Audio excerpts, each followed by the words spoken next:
नमस्कार, स्वागत है आपका एनएमएफ न्यूज में। मैं हूं आपके साथ शबनम। अभी तक उत्तर प्रदेश में योगी आदित्यनाथ का बुलडोजर दौड़ता था तो विपक्षियों को सबसे ज्यादा दर्द होता था। कांग्रेस, सपा, बसपा सब चिल्लाते हुए नजर आते थे कि मुसलमानों को टारगेट किया जा रहा है, विशेष समुदाय पर साजिशन, बुलडोजर उनके घरों पर दौड़ाया जा रहा है। लेकिन अब देखिए ना, योगी आदित्यनाथ के ट्रैक पर ही कांग्रेस ने भी चलना शुरू कर दिया है। कर्नाटक में कांग्रेस ने बुलडोजर एक्शन किया, वो भी मुसलमानों के एक दो नहीं बल्कि 400 घरों पर बिना देरी करते हुए बुलडोजर दौड़वा दिया। अब ये बुलडोजर कांग्रेस के लिए कितनी बड़ी मुसीबत बन गया बताएंगे आगे, लेकिन उससे पहले ये जान लीजिए कि जब ये बुलडोजर 400 घरों पर दौड़ा तो पूरे कर्नाटक में बवाल शुरू हो गया। मुस्लिम समुदाय कांग्रेस के खिलाफ आवाज उठाने लग गया, आरोप लगाया कि भरी सर्दी में बुलडोजर दौड़ाया गया है, बच्चे, बड़े, महिलाएं, बूढ़े कहां पर जाएंगे। सरकार ने कोई व्यवस्था नहीं की, बिना नोटिस दिए बुलडोजर चला दिया। आज इसी पर चर्चा करेंगे। चर्चा के लिए हमारे साथ जुड़े हुए मेरे सहयोगी अभिषेक, जिस तरीके से कांग्रेस हमेशा योगी आदित्यनाथ के बुलडोजर एक्शन का विरोध करती आई है, अब कर्नाटक में उसी कांग्रेस ने वो भी मुसलमानों के घरों पर बुलडोजर चला दिया। ऐसा कैसे हो गया? देखिए, कॉपी करने की योगी आदित्यनाथ को ये कोशिश की और दिखाने की कोशिश की कि यहां भी कानून का इकबाल बुलंद है। लेकिन किस तरीके से कर्नाटक में एक मुख्यमंत्री और एक उप मुख्यमंत्री किस तरीके से अपने आप को मजबूत दिखाने की कोशिश कर रहे हैं, वो फिलहाल देश देख रहा है। और मुझे तो शक ये भी है कि कहीं ये दोनों दलों के बीच में ये जो एक डीवीके शिव कुमार वाला धड़ा है और एक सिद्धरमैया वाला धड़ा है, इन दोनों में से किसी एक ने तो किसी की छवि को खराब करने के लिए या फिर अपना सिक्का ऊपर करने के लिए तो कहीं यह कार्रवाई नहीं की गई। सवाल उठाते हैं योगी आदित्यनाथ के बुलडोजर एक्शन पर, जिसमें बाकायदा नोटिस दिया जाता है, बाकायदा मैपिंग होती है, बाकायदा उतना ही हिस्सा तोड़ा जाता है जितना आपका अवैध है। अगर सरकारी जमीन पर सरकार तो पहले समय भी देती है, वही अवैध जो हिस्सा है आपका हटा लीजिए वरना प्रशासन की तरफ से कार्रवाई की जाएगी। उसके वही वो नोटिस, 1 महीने का नोटिस वही दिया जाता है। और जिसे प्रशासन का बुलडोजर नहीं चलवाना है, आपने तस्वीरें देखी होंगी कि किस तरीके से हथौड़ा लेकर खुद भी वो लोग तोड़ने निकल पड़ते हैं। लेकिन कर्नाटक में वैसा नहीं हुआ। कॉपी करने के चक्कर में ऐसा नहीं कि कर्नाटक पहला राज्य है वो जो फंस गया है।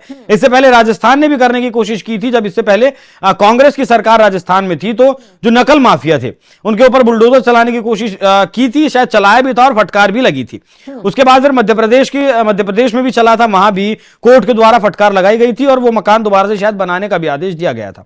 लेकिन उत्तर प्रदेश में जिस तरीके से बुलडोजर चलता है और जितनी भारी मात्रा में बुलडोजर गरजता है, मुझे नहीं लगता कि किसी एक भी मामले में उत्तर प्रदेश की सरकार को फटकार लगी हो। किसी एक मामले में किसी एक व्यक्ति ने आकर यह कहा हो कि हां, हमें नोटिस नहीं दिया गया, बुलडोजर आया और हमारे मकानों को रौंद कर चला गया। कतई नहीं होता है ऐसा, नोटिस दिया जाता है बाकायदा। कर्नाटक की सरकार ने क्यों अल्पसंख्यकों पर, उन अल्पसंख्यकों पर जो अल्पसंख्यक एक मुश्त होकर वोट देता है आपका कांग्रेस पार्टी को। तेलंगाना से यह शुरू हुआ, तेलंगाना में एक मुश्त होकर वोट दिया कांग्रेस पार्टी को, सरकार बनी। फिर कर्नाटक में एक मुश्त होकर मुसलमानों ने वोट दिया कांग्रेस पार्टी को, सरकार बनी।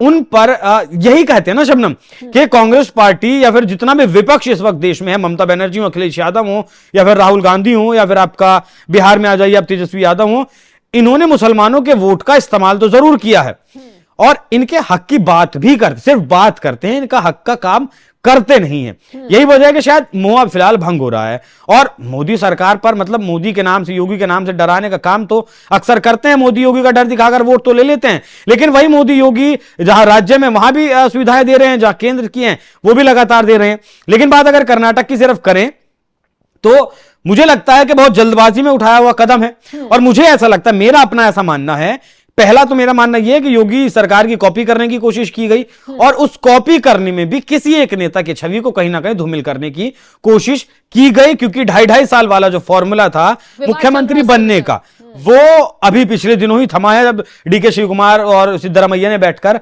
नाश्ता किया था एक टेबल पर। हालांकि उस नाश्ते के बाद भी फिर कई बार टकराव देखने को मिल चुका है। तस्वीरें भले खिंचवाई थी नाश्ते के लिए, लेकिन मुझे लगता है कि वो सही हो नहीं पाया। राहुल गांधी उस पार्टी को संभाल नहीं पा रहे हैं और कितना भी विवाद देख लीजिए आप, राजस्थान चली जाइए, गहलोत और पायलट का विवाद देख लीजिए, छत्तीसगढ़ आप जाएंगी तो आपका भूपेश बघेल और टी.एस. सिंहदेव का जो बवाल था वही 2.5 साल वाला, यही काम इन्होंने कर्नाटक में भी किया था। और मुझे लगता है कि यहां से, इस कार्रवाई से कहीं कांग्रेस का पतन कर्नाटक में शुरू ना हो जाए, क्योंकि इससे पहले बीजेपी की सरकार थी, वहां येदियुरप्पा पर बहुत सारे भ्रष्टाचार के आरोप लगे। उन आरोपों के बदले फिर सरकार गंवानी पड़ी, कुछ मुसलमान जो है वो एकमुश्त हुआ, क्योंकि आपका ये भी गठबंधन में ये जो कुमार स्वामी उनकी पार्टी भी गठबंधन में चली गई, एनडीए के साथ है। तो ये मुझे लगता है कि पतन की शुरुआत इन 400 मुसलमानों के घरों पर बुलडोजर चलाना कहीं ना कहीं। जब चारों तरफ ये बुलडोजर एक्शन पर विरोध शुरू हुआ तो कर्नाटक की सरकार ने सफाई भी पेश की है। सफाई पेश करते हुए कहा है कि ये घर उर्दू गवर्नमेंट स्कूल के पास एक झील के किनारे सरकारी जमीन पर अवैध रूप से बनाए गए थे। हालांकि निवासियों ने दावा किया है कि उन्हें पहले से कोई नोटिस नहीं मिला था, पुलिस ने उन्हें जबरदस्ती बेदखल कर दिया। इससे सैकड़ों लोगों को कड़ाके की ठंड में सड़कों पर और अस्थायी शेल्टरों के नीचे रातें बितानी पड़ रही हैं। वहीं इसके साथ ही इस मामले में अब जो है विरोध प्रदर्शन तेलंगाना में भी शुरू हो गया है। इसका केरल में भी विरोध लगातार किया जा रहा है। केरल के मंत्री हैं, उनका कहना है कि कांग्रेस सरकार की अमानवीय कार्रवाई इमरजेंसी के दौर की याद दिलाती है। जो लोग धर्मनिरपेक्षता और लोकतंत्र के नाम पर सत्ता में आए, वे गरीब लोगों के घरों को तोड़कर एक बार फिर अपना पाखंड दिखा रहे हैं।